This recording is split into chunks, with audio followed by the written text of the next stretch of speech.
Runners take off, throw to third. Oh, no.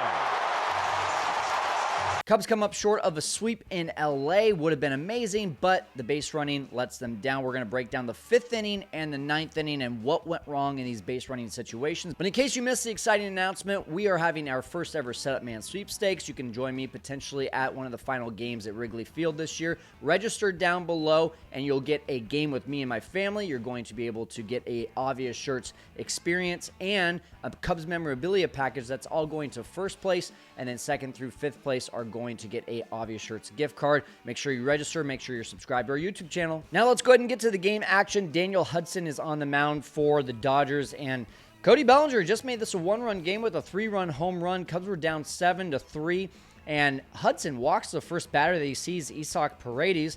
And then you've got Michael Busch with a really weird at-bat. The first called strike is way up high on what looked like a changeup. Busch is kind of like, really, dude? And then the next pitch, very next pitch, almost the same spot, almost the same pitch. And then Busch is like, wait, was that on the check swing or was that another strike? Manny Gonzalez, the home plate umpire, says, no, that's a strike, dude. And if you can see here on game day, apparently it's not a strike. Now, what I will say, if you missed my video about a lot of players getting screwed on strikes, Michael Busch is actually one of those guys that gets a lot of called strikes that aren't potentially strikes. However, Busch has this really crouched stance, and so that was one of the things I looked into on this video. If you have not watched it yet, I put it in the description down below. I also put it in the comments. Make sure you check it out after this one is done. But then later in the at-bat, Hudson paints with a slider down low and in and does not get the call. He's frustrated. He should be. It's pitch number 5 there on your screen. That is very obviously a strike, but instead it makes it 3-2.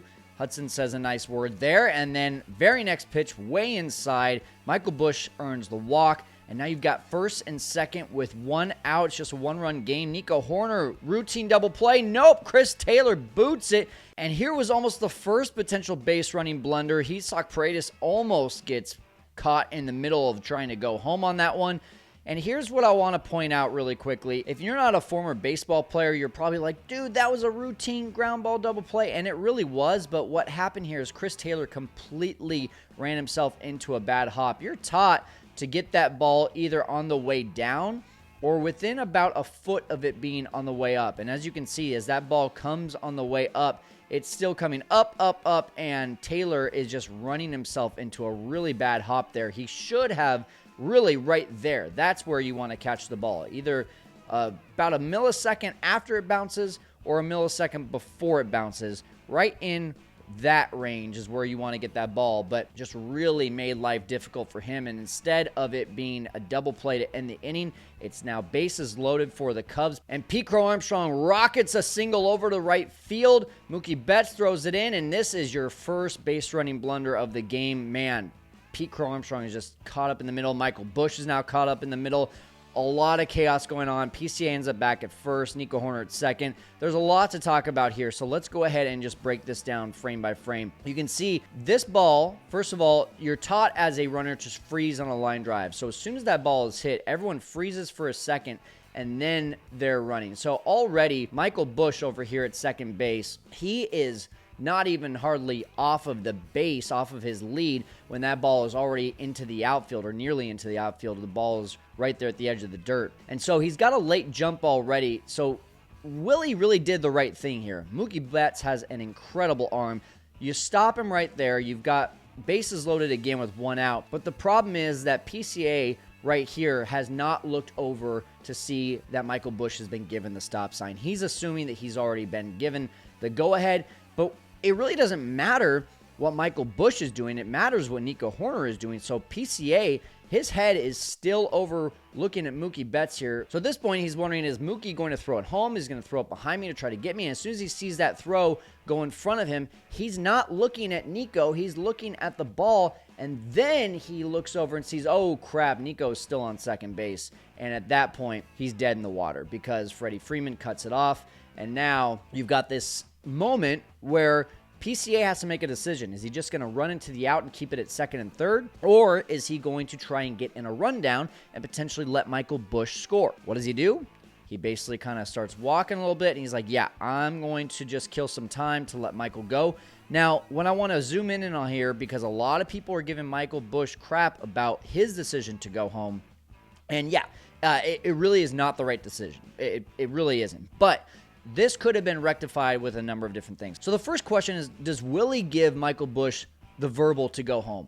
Now, Willie is pointed towards Michael Busch. As we zoom in here, it's really hard to see, though. Is he yelling? Is he saying go, go, go? Really tough to see there. You cannot make the distinction there. So my assumption is Michael Busch did take this base, or try to take this base on his own. At that point, as soon as Michael Busch is getting off the base, Nico Horner should be coming over from second to third base. It's kind of this fight or flight moment for both them. When one goes, all are supposed to go. So Michael Busch is going here, and Nico's staying put. They're both supposed to be going at that moment. If they don't, then that's when things get really kind of weird, because now Michael Busch is like, okay, wait, I'm in a rundown now. Nico, why are you still on second base? If I'm in a rundown, you're supposed to be in a run. You're supposed to at least be trying to get to third base.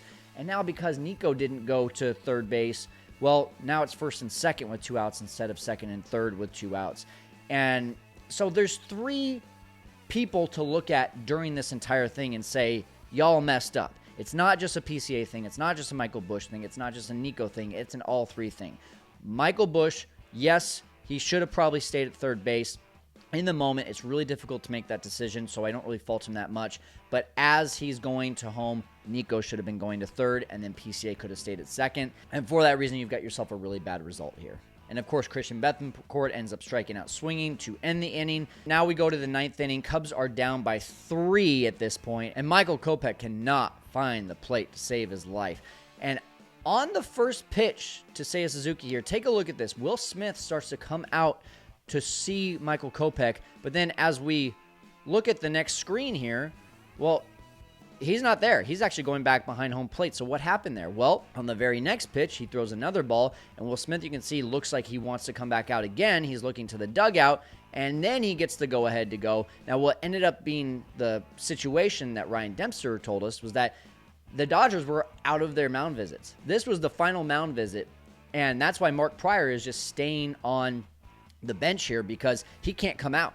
Coaches aren't allowed to come out because they've run out with all of their usage. So this is basically at this point the last-ditch effort to just get Kopech to kind of settle down, and it does not work because he ends up walking Seiya Suzuki, and on 5 pitches he walks Cody Bellinger. So bases are loaded. By the way, coming into this game, Kopech had only walked 4 batters as a Dodger. He walks 3 in a row to start this 9th inning, and it just gets even worse because now, as you see, he just set, look at where the clock is at, 2-1, and that is what we call a pitching clock violation. So it's already ball 1 to Isak Paredes. He does end up getting Isak Paredes on a sac fly, so it's 10-8. But this was just a weird situation here.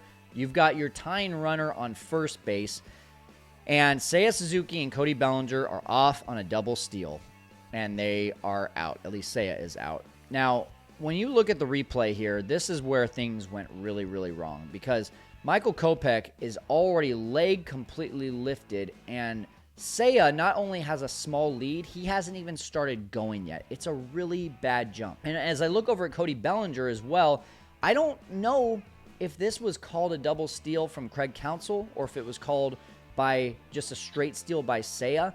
I haven't seen anything in the post-game conference or anything that says what it was. So if you know, please let me know in the comments. But the reason I think this was called by Seiya is because Cody Bellinger is also not going. And then look at this. Seiya's already off. Now Cody looks over and he sees, oh, Seiya's going. I got to go. And that's when he starts going.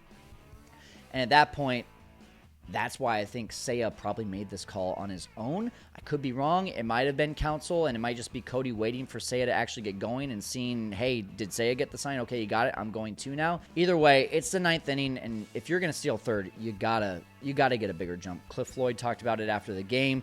He talked about how closers as well just really don't like throwing over in these kind of tight situations, so you have to be getting a big enough jump to really give them the opportunity to throw over, and he didn't do it. And for that reason, this ends up being the nail in the coffin for the Cubs. Michael Busch strikes out, and the Cubs lose 10-8.